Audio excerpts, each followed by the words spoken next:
Jose Mourinho has not held a press conference attacking last season's Real Madrid squad. He has not publicly criticized a single player. He has not said a word about the dressing room brawls, the trophy drought, or the 8-point gap to Barcelona. He does not need to. He just replaced the left back, the right back, the center back, and the central midfielder, all with older, proven, battle-hardened winners, and let the transfer window do the talking. June 11th, 2026, the day the World Cup kicked off. Real Madrid announced Jose Mourinho as head coach on a 3-year deal, replacing Álvaro Arbeloa. While the football world was watching the opening matches, Florentino Perez was making the biggest managerial appointment in a decade. But to understand what Mourinho is building this summer, you first need to understand exactly what he inherited, and what happened to every single manager who came before him. Start with the numbers from the 2025-2026 season because the numbers are damning enough on their own. La Liga, 27 wins, 5 draws, 6 defeats. Second place, 8 points behind Barcelona. Copa del Rey, round of 16. Champions League quarterfinals, eliminated 6-4 on aggregate by Bayern Munich. Spanish Super Cup, runners-up. Trophies won, 0, for the second consecutive season. The Copa del Rey exit deserves its own sentence. 2 days after Xabi Alonso's dismissal in January 2026, Real Madrid were knocked out by Albacete, a second-division club, in the round of 16. Albacete, at the club that had lifted the Champions League trophy 4 times in 5 seasons. The Champions League followed the same pattern. Real Madrid finished 9th in the league phase, losing 3 of their 8 matches. They recovered to beat Benfica and then dismantle Manchester City 5-1 on aggregate in the round of 16. Then Bayern Munich arrived in the quarterfinals and took them apart 6-4 over 2 legs. No semifinal for the second consecutive season. And beneath all of it, the dressing room was burning. Aurelien Tchouameni and Federico Valverde clashed physically in the build-up to El Clasico, with Valverde diagnosed with a traumatic brain injury, and both players fined £432,000 each. Kylian Mbappe's relationship with teammates was described as fractured throughout the season. Alvaro Carreras, signed for £43 million 12 months before, had a separate dressing room clash with Antonio Rudiger. Then, Mbappe and interim manager Álvaro Arbeloa exchanged public criticism after a win over Real Oviedo. Real Madrid were imploding in public, in front of everyone. And then there is the number that ties everything together. Mbappe scored 42 goals across all competitions in the 2025-2026 season. 42. The highest individual total at the club. The most expensive player in Real Madrid's history, producing the biggest goal return of any player that season, and at the end of it, the trophy cabinet was empty. Álvaro Arbeloa took charge of 28 matches after Alonso's departure, finishing with 18 wins, 2 draws, and 8 defeats. He was never the solution. He was a placeholder. And Florentino Perez had already decided who was coming next, a man who had been away from the Bernabeu for 13 years and had no intention of leaving the same way again. Mourinho left Real Madrid in 2013, calling it the worst season of his professional career. That phrase carries the full weight of what he is walking back into. Because the season before, from 2011 to 2012, he had produced one of the greatest league campaigns in European football history. 100 points, 121 goals, the best La Liga season the club had ever delivered. Then the politics consumed him. He left. Ancelotti replaced him. 13 years passed. June 11th, 2026, the official announcement, 3-year contract to June 2029. But the real work had started 2 days earlier. On June 9th, before his appointment was even public, Mourinho was already inside the Hotel Santo Mauro in Madrid, sitting with Director General José Ángel Sánchez, Chief Scout Uni Calafat, and Agent Jorge Mendes. The summer rebuild was being mapped out before the ink on any contract had dried. He was already calling the shots before anyone had officially told him he could. This is the clearest signal of how his second spell will differ. Previous Madrid coaches were repeatedly frustrated by their lack of influence over transfers. Carlo Ancelotti asked for reinforcements year after year. His requests went largely unanswered. Managers at the Bernabeu were expected to work with what they were given. Mourinho walked into that hotel on June 9th and made it immediately clear that arrangement was not one he would accept. Not this time. The appointment fulfilled one of Florentino Perez's explicit campaign promises during his presidential re-election. 2 consecutive trophyless seasons had forced Perez to a conclusion. The problem was not tactical. It was cultural. The squad had lost its winning instinct and its belief. The dressing room had lost its hierarchy entirely. The one manager in world football most closely associated with restoring both was available and willing. The risk is real. Mourinho is 63 years old. His first spell ended in his own words as the worst of his career. If this fails, if the dressing room fractures again, if Europe ends the same way, this is almost certainly his final opportunity at a club of this scale and ambition, which is exactly why every decision he has made this summer reads like a man with no intention of wasting it. In the summer of 2025, under Xabi Alonso, Real Madrid signed 4 players. Dean Huijsen, aged 20, from Bournemouth for £50 million. Alvaro Carreras, aged 22, from Benfica for £43 million. Franco Mastantuono, aged 18, from River Plate for £38.5 million. And Trent Alexander-Arnold, aged 26, from Liverpool for £8.3 million. Average age of those 4 signings, 21 years and 6 months. Now look at Mourinho's first 4 signings. Marc Cucurella, 27, from Chelsea. Bernardo Silva, 31, free from Manchester City. Ibrahima Konate, 27, free from Liverpool. Denzel Dumfries, 30, from Inter Milan. Average age, 28 years and 9 months. The swing between the 2 summers is 7 years and 3 months in average signing age across a 12-month window at the same football club.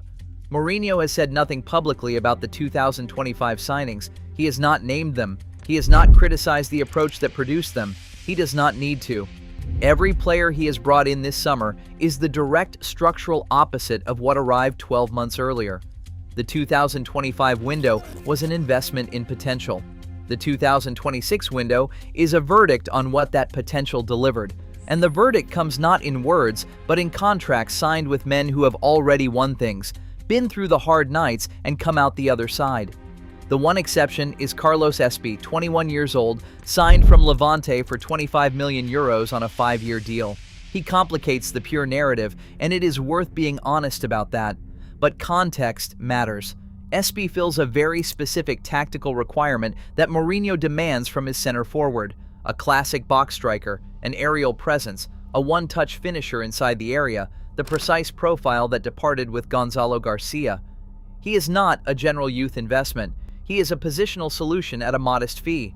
Alexander-Arnold played 1,163 league minutes, 4 assists, joint 41st in La Liga's goal providers list. Huijsen's debut season was described as inconsistent. Mastantuono barely featured. Carreras lost his place after the Rudiger incident. Mourinho's summer transfer window is not a recruitment strategy.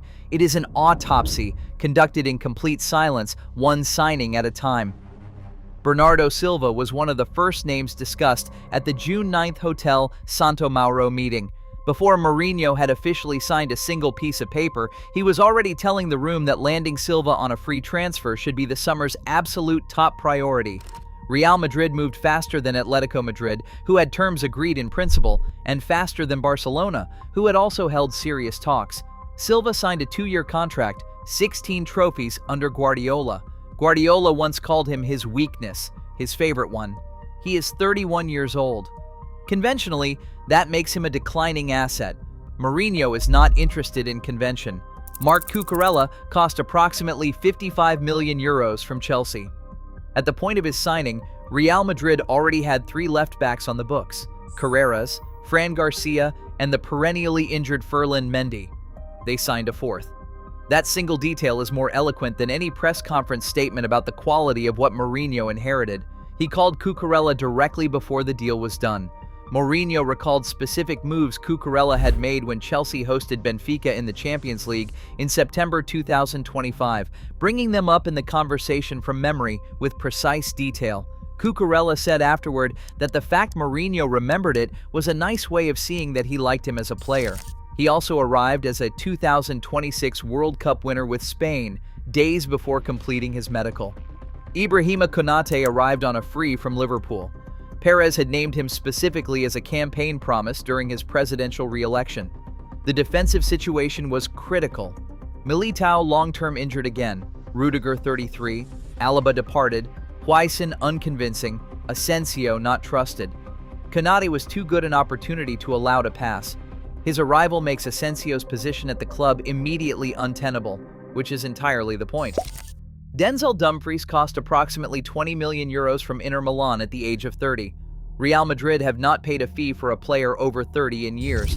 Dumfries offers something Alexander-Arnold demonstrably could not: physical presence in the opposition box, an aerial threat, and the forward dynamism Mourinho requires from his right-back position. 4 signings, all experienced winners, all chosen specifically to fix something the previous summer window either created or simply left entirely unaddressed. The exits are as loud as the arrivals. Dani Carvajal's contract ended after 12 years. Club captain, loyal servant, but injury-ravaged and below the level Mourinho is building toward. David Alaba departed. Dani Ceballos had his contract terminated a full year early. He was not going to be guaranteed minutes under the new regime, and both parties understood it. Fran Garcia was sold to Real Betis, deemed surplus the moment Cucurella arrived. Then the players told personally by Mourinho they are no longer in his plans, a list more pointed than the confirmed departures. Raul Asensio, Eduardo Camavinga, and Franco Mastantuono have all been informed they will not be counted on in the 2026-2027 season. Offers are being considered for Ferland Mendy and Endrick, the latter potentially on loan. Mourinho reportedly met Camavinga face-to-face. Tchouaméni, Valverde, and Bernardo Silva are all ahead of him in the pecking order. No viable path to regular football. Camavinga told the club he will not leave regardless. The standoff is underway before a competitive ball has been kicked. The Alexander-Arnold situation is the most uncomfortable of all. He arrived 12 months ago from Liverpool for £8.3 million, 1,163 league minutes, 4 assists, joint 41st in La Liga's goal providers list. Now Dumfries has arrived, and Mourinho's preferred right-back profile has been made unambiguously clear.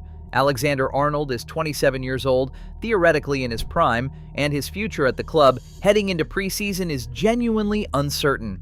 And then there is Vinicius Jr., the question that dwarfs all others. His contract runs until 2027. He wants to stay.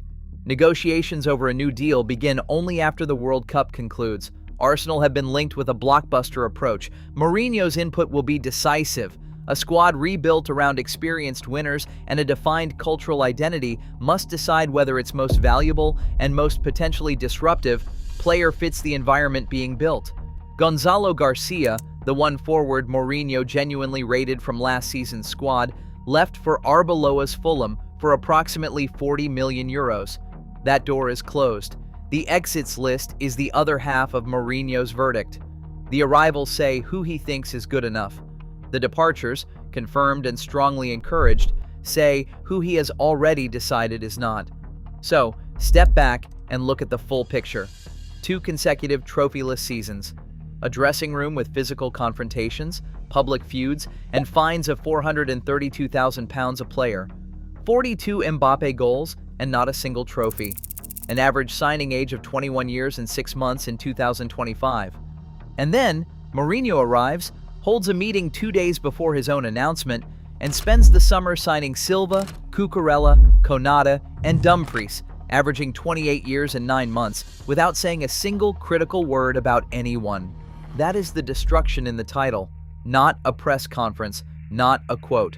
A transfer window. The most eloquent possible statement that what was here before was not good enough, delivered in contracts signed and squad numbers allocated.